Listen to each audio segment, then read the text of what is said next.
मैं तो मानता हूं कि इतने गंभीर मसले को इतना रिडिक्यूल न कर दिया जाए। कल हमारे जवानों की शहादत हुई, यकीन मानिए प्रधानमंत्री जी और उनकी पार्टी जश्न मना रही थी। वो मैं विजुअल्स देख रहा था, एक तरफ अनंतनाग के विजुअल्स, एक तरफ इनकी पार्टी दफ्तर के विजुअल्स। ये कौन सी परिपाटी कर रहे हैं? यकीन मानिए प्रधानमंत्री जी हैं, उनको हर अधिकार है सेलिब्रेट करने का उनकी पार्टी को। It could have waited. आप एक दिन दो दिन पोस्टपोन कर सकते थे। इसलिए मैं इस सोशल मीडिया ट्रेंड पे क्या बोलूं, जब मैं अपने प्रधानमंत्री जी और उनकी पार्टी को देख रहा हूं कि उस तरफ रीढ़ पड़ रहा है, एक 29 दिन का बच्चा है जिसका पिता चला गया, और यहां गुलाब के फूल बांटे जा रहे हैं। तो ये विरोधाभास अपने लिए अच्छा नहीं है। मुझे उस सब से कुछ लेना देना नहीं है। क्रिकेट खेलो ना खेलो, लंका में खेलो, टिम्बकटू में खेलो, ये मेरे लिए ज्यादा महत्वपूर्ण है। सर, इसके लिए अभी टेंटेटिव जो शेड्यूल आया है जिसमें कि 4 बिल प्रपोज्ड हैं दोनों हाउसेस में देखें तो क्या कहना है सर? इसमें एक जो बहुत अहम बिल है वो है चीफ इलेक्शन कमिश्नर की नियुक्ति को से संबंधित बिल। ये अहम बिल लोकतंत्र के, अगर ये बिल पास होता है तो हम आने वाले वर्षों में पढ़ा करेंगे इस देश में एक लोकतंत्र हुआ करता था। Once upon a time there was democracy in India. Past tense में पढ़ेंगे। क्या कर लिया हमने? मतलब इस कमेटी का कोई मतलब है? एक लीडर ऑफ अपोजिशन और 2 एक कैबिनेट का एक मंत्री जिसको प्रधानमंत्री नामित करेंगे। दुनिया की किसी व्यवस्था में आप जाइए, जब कॉन्स्टिट्यूएंट असेंबली में बात हो रही थी, कहां रही स्वायत्ता? वैसे ही इलेक्शन कमीशन के कारनामे चिंता का विषय।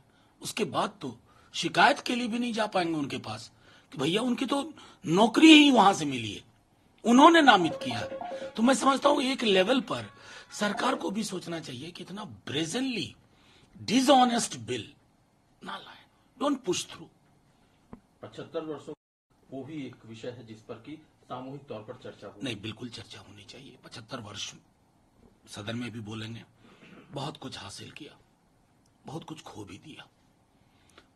G20 में लिखते हैं mother of democracy host G20, और मां जो है थोड़ी बीमार चल रही है। सिर्फ मणिपुर में नहीं, देश में अलग अलग हिस्सों में मेरी मां, लोकतंत्र की मां, बीमार चल रही है। उसकी बीमारी के पीछे जो लोग और जो विचारधारा है उस पर भी चर्चा होगी। लोकतंत्र सामूहिकता की चीज है। एक व्यक्ति, उसकी आत्ममुग्धता में लोकतंत्र की बहुत सारी खूबसूरत रवायतें छत विच्छत कर दी गई। सर, कल इंडिया मेन मुद्दा था कि किस तरह से आगे बढ़ेगी अलायंस। सीट शेयरिंग एक बहुत बड़ा अहम मसला है। आज जो बातें आई कि आप केसी वेणुगोपाल साहब ने जितना ब्रीफ किया कि इसमें हम और आगे बातचीत करेंगे, चर्चा जारी रहेगी, और जो पहली रैली है वो भोपाल में अक्टूबर के पहले हफ्ते में आयोजित की जाएगी।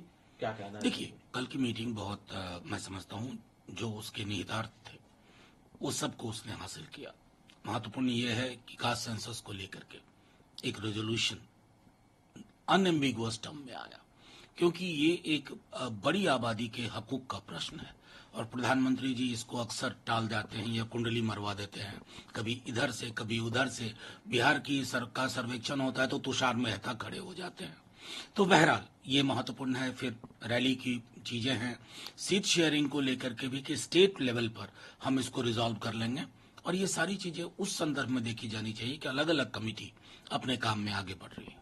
जो तेजस्वी जी ने भी कास्ट सेंसस का मुद्दा उठाया कल जब उन्होंने एनआई से बात की, साथ ही उन्होंने कहा कि सीट शेयरिंग वाला जो है वो बहुत जल्दी फैसला होना चाहिए और हो भी जाएगा। बिल्कुल, मैं समझता हूं कि अक्सर हमारे मीडिया के भी साथी और बीजेपी के लोग खास तौर पर सोचते हैं सीट शेयरिंग में इनका सब गड़बड़ हो जाएगा। मैं बार बार कहता हूं वो लोगेस्ट हैंगिंग फ्रूट है, उसमें कोई दिक्कत नहीं होगी।